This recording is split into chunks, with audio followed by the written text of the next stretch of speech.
Excuse me, sir. Question for you. If you were to go back to when you were in either high school or college, what is the best piece of advice that you would tell your younger self? You think I'm not still in high school or college? Maybe not, yeah. Dude, think big. Yeah, we pigeonhole ourselves, thinking of either your demographics or, outside influences.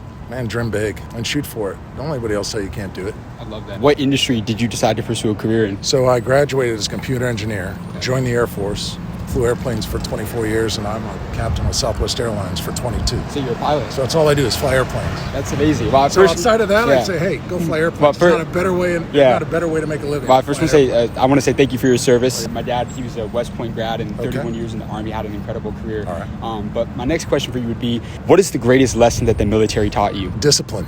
Most of us, especially guys, we won't get out of bed in the morning, left to our own vice, but you go to an academy or you go in the military and they teach you the basics. Admiral McCraven's message to I think it was one of the schools in Texas. Anyways, like when you get up in the morning, make your bed, start with the basics, just do something. That way every day you've accomplished something, and then you just build on that. So discipline, man, get up in the morning and have a plan, just do something and then do something else. And then, by the time the day's over, you've done something constructive. I love that. And, obviously, being a big commercial kind of airline pilot and having a career in the military, it takes a lot to do that.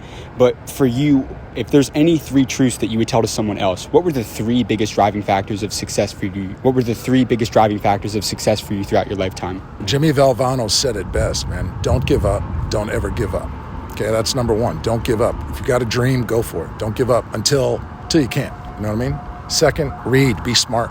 Because a lot of people think that current culture, that men should be, our culture a lot of days thinks that terms like aggressive and power are negative traits. I disagree. I think being aggressive and being powerful, but knowing how to control that and how to use it is a key to being a man in today's world. And to do that, you have to have knowledge. Knowledge is power. So, I think reading, listening, finding people that, are your seniors that are like-minded, that kind of use them as a mentor, but knowledge is power. So that's it. And never give up, be smart, and treat everybody like you want to be treated. I don't care who they are, where they're from, because the golden rule applies. If you want respect from me, then I expect it from you. So treat everybody as you would want to be treated. One last question for you. All right, but from what you've seen throughout your career, how can someone start their path to becoming wealthy going into 2023? How can someone become financially free in today's world? If it's a mindset or a skill set, what do you think that is? Learn how to budget your money early. Live within your means. Because the reality is, we've seen the last year, the stock market has gone crazy. Who knows what the future holds?